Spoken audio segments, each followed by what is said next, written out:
In the first 8 weeks after a cow gives birth to her first calf, her body achieves an astonishing feat of biological output. During this period of peak lactation, she produces massive volumes of milk to sustain her newborn. Pumping out that much milk requires a continuous, exhausting drain on the mother's internal energy reserves.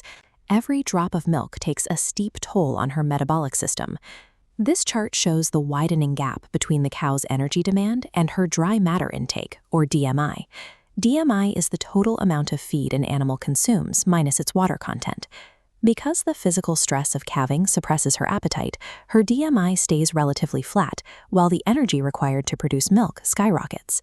She is burning calories much faster than she can eat them. This creates a severe internal energy vacuum that immediately threatens her survival if left unchecked. To prevent starvation, the cow's biology triggers an emergency backup system. Her body begins aggressively breaking down her own stored fat reserves to use as fuel.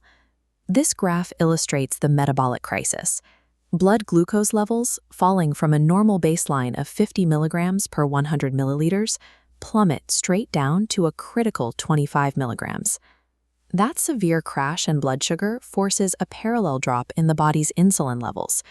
Insulin normally helps regulate fat breakdown. Without it, the brakes come off the fat cells entirely. They begin flooding the bloodstream with free fatty acids, or FFAs, unattached fat molecules that the body uses for quick energy. In a healthy metabolic state, only about 40, but pushing the system to a 100% free fatty acid conversion rate overloads the liver with more fuel than it can physically process. The liver acts as the central metabolic engine. All those unattached lipid droplets rush into the liver's cellular pathways, waiting to be oxidized into energy. Inside the liver cells, the specific biochemical engine tasked with burning this fat is the TCA cycle. The TCA cycle is a series of chemical reactions used by all aerobic organisms to release stored energy. This animation shows how the TCA cycle operates. The primary gear, representing the broken down fat called acetyl-CoA, attempts to turn the cycle, but it cannot spin without a chemical spark plug known as oxaloacetate. The liver can only synthesize that critical oxaloacetate spark plug if the body has a sufficient, steady supply of glucose. Because the cow's blood sugar already crashed to 25 milligrams, the liver is completely starved of the raw materials needed to make oxaloacetate. Without it, the broken down fat, the acetyl-CoA, cannot enter the TCA cycle at all. The entire metabolic engine jams, and fat processing grinds to a sudden halt.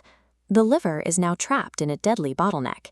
It is flooded with emergency fat that it has no chemical ability to burn, completely crippling the cow's primary energy production system. This diagram maps the fallout.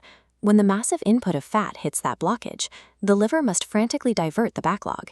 It rapidly converts the unused fat into 3 distinct ketone bodies: acetoacetate, BHBA, and acetone. The severity of this chemical shift is highly measurable. In a healthy animal, the ratio of BHBA to acetoacetate is safely balanced at 7:1.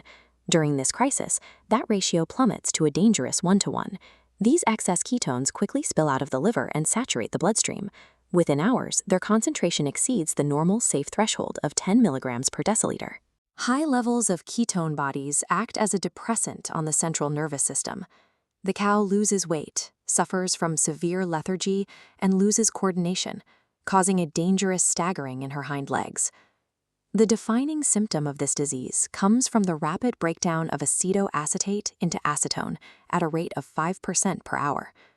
Because acetone is highly volatile, the cow's breath, sweat, and even her fresh milk will literally smell like nail polish remover. The sheer evolutionary drive to produce enough milk for her calf has inadvertently starved her brain of glucose and poisoned her system with ketones, culminating in the clinical condition known as ketosis. Treating the immediate crisis requires manually restarting the jammed TCA cycle. Veterinarians must forcefully introduce the missing spark back into the system. The primary medical intervention is a rapid intravenous injection of glucose. By delivering sugar directly into the bloodstream, veterinarians bypass the stomach entirely and provide the exact raw material the liver needs to immediately restabilize its engine. That's also rely on secondary supportive treatments. They might administer hormones like ACTH to stimulate glucose production, or feed the cow oral propylene glycol, a liquid compound that helps the liver naturally repair its energy pathways. While cows rarely die directly from ketosis, unless the excess fat degrades into a fatal fatty acid, relapses are incredibly common. Treating the symptoms does not close the underlying energy vacuum caused by milk production. Avoiding the metabolic bottleneck entirely requires strict environmental and dietary management well before the cow gives birth. Farmers must eliminate herd stress to encourage normal eating habits and avoid feeding high butyric acid silages that can disrupt digestion. Crucially, they must strictly prevent the cow from excessive fattening during her dry period, ensuring her liver isn't preloaded with excess lipids. The persistent threat of ketosis proves that modern dairy farming relies heavily on meticulous biological management. Protecting a high-producing cow means constantly balancing her immense metabolic output to ensure her internal engine never stalls.